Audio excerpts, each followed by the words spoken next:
Facebook favors the left. They do, 100%. We work with a lot of liberals. Yeah. I would go in there with a MAGA shirt or a MAGA hat, I'd get my ass beat.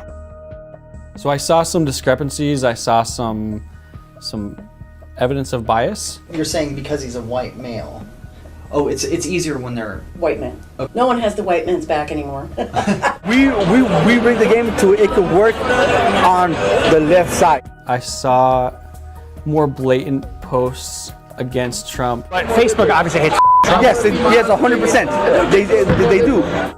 I saw an alarming number of posts that really focused on conservatives, kind of a double standard.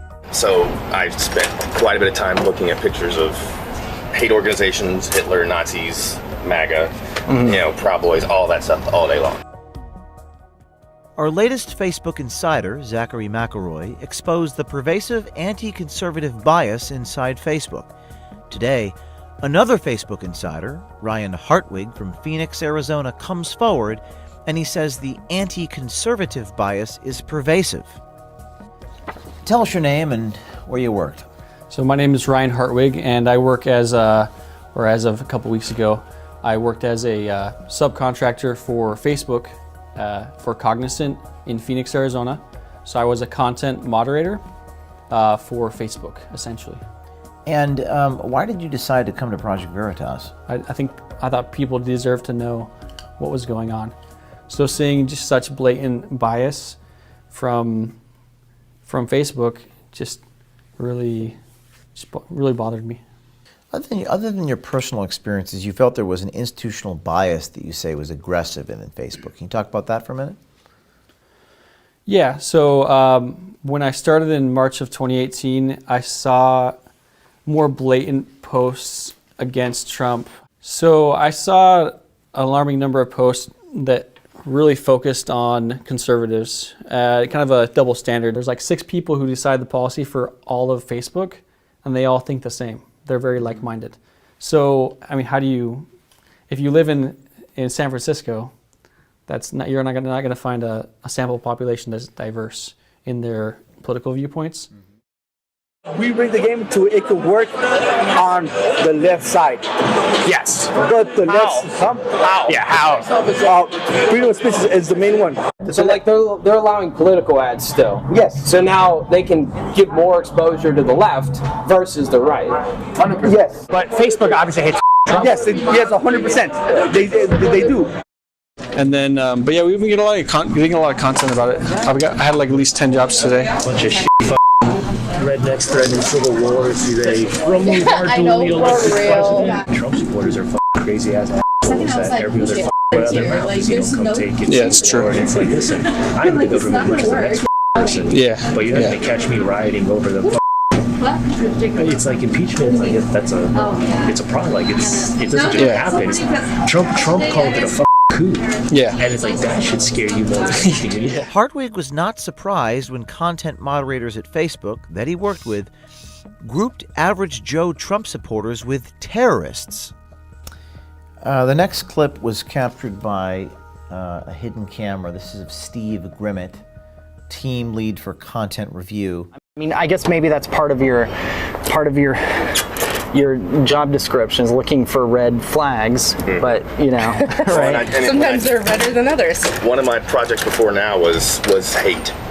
So I spent quite a bit of time looking at pictures of hate organizations, Hitler, Nazis, MAGA, Proud Boys, all that stuff all day long. Does it surprise you that he combines Hitler, Nazis, and MAGA? He's describing hate organizations he's moderating for Facebook. He kind of throws MAGA in there. What is your reaction to that? So yeah, he groups together hate organizations, Hitler, Nazis, MAGA. So that's kind of how the moderators are conditioned to think. Like, hey, anything that's right-wing, hey, it could possibly be on a hate list. So there's no left-leaning individuals on that list. So the policy is called dangerous individuals and organizations. So in that same list, there's also terrorists. Or the moderators that were doing this moderation. You mentioned Broward was a Sanders supporter. Mm-hmm. How about the people that were making the choices on whether to take something down or not? What were their politics like? So I remember one individual named Cassie who sat kind of behind me to one side, And we had a few conversations about politics. And in one occasion, this is during the Iran, a couple of weeks ago, a bounty was placed on Trump's head from Iran. So they offered $80 million to anyone who would kill President Trump. And Cassie was talking about how she would accept that bounty and that it would be, it would be worth it. She's a content moderator? Yes. It's inhumane.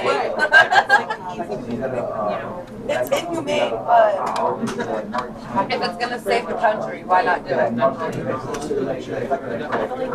feel like $80 million would do a lot of good for the U.S. instead right now. I'm just saying. We should just hand them over. Take the money as a country. That's what I'm saying. If we hand him over, our country would be safe. Just saying. Yeah, I mean it's a bargain, right? You're talking about them coming, like them coming here. I'm just saying, take him. Y'all can keep your 80 million, or you can give it to us and we can put it in our debt. Like, just you're saving the U.S. Like, come on. Yeah, that's it. They just want one person. Why not take one for the team? Hartwig said there was also an alarming anti-white bias that was being applied to Facebook's content moderating policy. Okay, so we were talking about this LGBTQ slide. Talk to me about what we're looking at here. It's every summer there's Pride Month. So this first came to my attention in the summer of 2018. So I'd been there for about 4 months. And so Sean Browder came around and he was giving us a policy update. Who is Sean Browder? So Sean Browder is the policy and training manager for Cognizant. So he essentially makes decisions for policy for over 1,000 employees, Cognizant employees. So he has some autonomy. Yeah, he came and gave a policy rollout about, hey, this is going to be Pride Month, and he was speaking to a group of mainly Hispanics, because I was on the Spanish team for the first year and a half. But this basically says straight out, hey, we're making the exceptions for our policy to favor the LGBT community. So basically, it's okay to call straight white males filth if in the context of for not supporting the LGBT. So that's the specific context. So it's a carve out. It's a specific exception for the policy, and it allows attacks on one single group of people, straight white males, for not supporting LGBT rights. Hate speech is allowed if it's, quote, intended to raise awareness for Pride LGBTQ. So hate speech is allowed in some cases, but apparently not others? Correct. We've heard this kind of anti-white bias in big tech before. Last year, one of our undercover journalists spoke with Leslie Brown, a former HR contractor for Google, who now works as an HR executive for Facebook in San Francisco. She laughed about the anti-white male bias that exists inside big tech. All stories. But I mean, they were able to fire him without having to worry about discrimination. Due diligence, right. No, yes, I'm because saying it's a white James man. Lamore. Yeah, white man, so no problem. He can't do it that easily if there are other issues. Oh, it's easier when they're White man. okay. Yeah, no protected class. No one has the white man's back anymore. You're saying because he's a white male, there's more That if leverage. he chose to sue the company, that most attorneys would just laugh. When you started, you felt like something was off. Do you feel you were being targeted for your politics? Yeah. Hartwig said that Facebook's anti-conservative, anti-white bias made him a target. Did you know that other employees called you racist from day one? No. And when I transferred to the North American side, I didn't hear anything about that. I didn't know that people were talking about me behind my back. I'd never really caught wind of it. And so, like, I understand, like, people probably knew I was conservative or Republican. That's very possible. You weren't completely alone. There were other conservatives who worked with you who also felt out of place. And tell us about some of those people. So a few of the people I sit with, Jose Moreno and Tyrell Lease, they're both very conservative and they're both military veterans. But they noticed that the content that they were moderating targeted conservatives. Right. And there was bias and kind of a group think effect happening where you had a lot of liberal people or like-minded people who were actioning a certain way. And yeah, then you also had people who were following the rules. That's what you said. Facebook favors the left. They do, 100%. Let me ask you this. Do you guys feel like Ryan got targeted because he's conservative? He did. He got targeted because he's conservative? He did. Is everybody you work with mostly like you got? Or everybody's No, we work with a lot of liberals. Yeah. 3/4. So most of the people moderating, If I would go in there with a MAGA shirt or a MAGA hat, I'd get my ass beat. Hartwick says the anti-conservative bias in his case went beyond name-calling. He was called in for corrective action by his HR department for what he says was a benign action. So then you post an LA Times article to an internal message board. Tell us about that. This was around early January. We were having conversations. About Islam and different religions, and so I shared a link to this article. So this was back in 2015, and in January of that year, there was an attack in France, and the Charlie Hebdo cartoonists were murdered.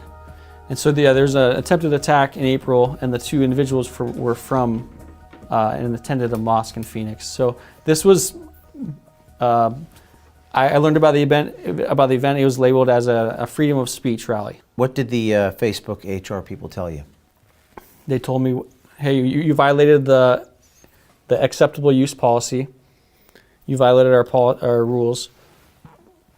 So you use it for personal use. But in the document they gave me, which they never retracted, they said that I was advocating violence. The AUP policy states that you cannot send or use cognizant or client internal systems to send discriminatory, racial. Was the LA Times one? The Los Angeles Times where it showed had an image of me during a protest in 2015? Yep. Oh, wow. Okay. Yeah, so, especially those type of articles, whether or not you mention in them or whatever the case is, it can be offensive to other people. Yeah. So it's a violation of our AUP. You cannot use our systems to promote certain things like that. You still violated the AUP policy because I shared a link.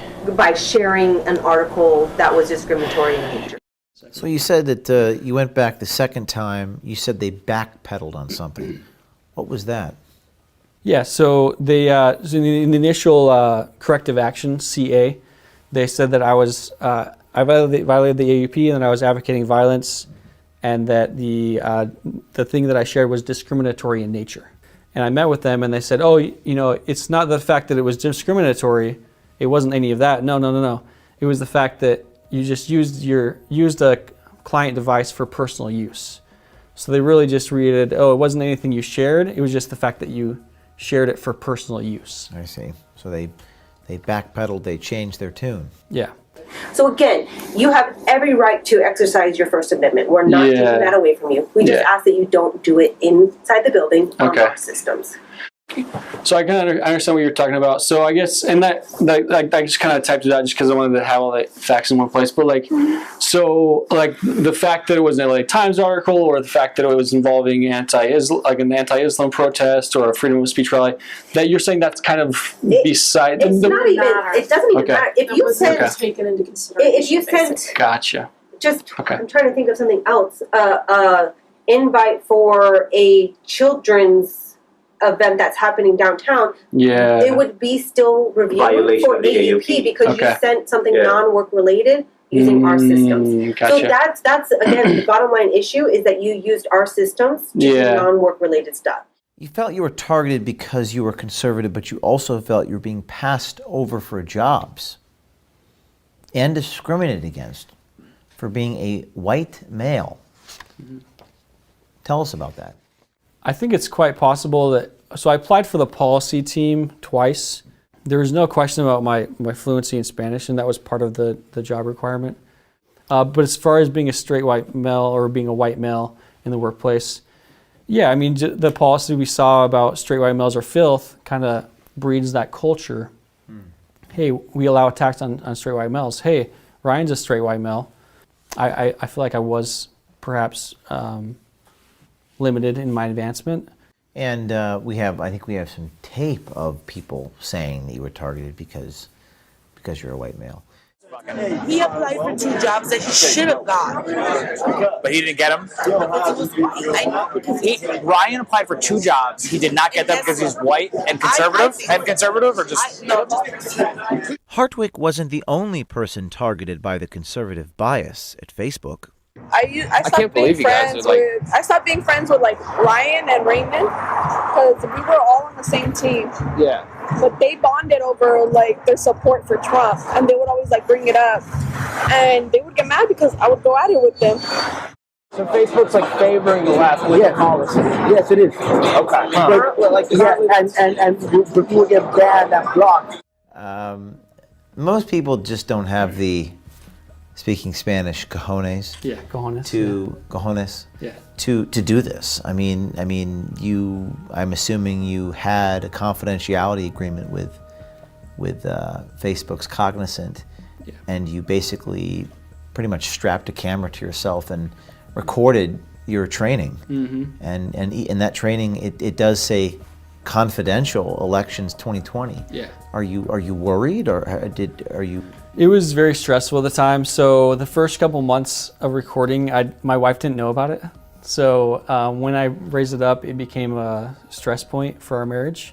Yeah, so I mean, I'd signed the confidentiality agreement with Cognizant, but at that point, I was seeing them interfering on a global level in elections. And then I saw like a blatant exception that just targeted conservatives or favored liberals. And we're deleting, on average, 300 posts, or actioning 300 posts a day. And so if you magnify that by however many content moderators there are on a global scale, that's a lot of stuff that's getting taken down. So that was the tipping point. There was that one last, one final post that just kind of put me over the edge. But then knowing what I knew about how they were giving exceptions for the policy, I knew that it was likely that was happening elsewhere on a global scale. These brave insiders who felt compelled to come to us with this story worked for a Facebook contractor. At the end of February, Facebook ended the contract with their employer, but the bias that they exposed has not been addressed by Facebook. Stay tuned.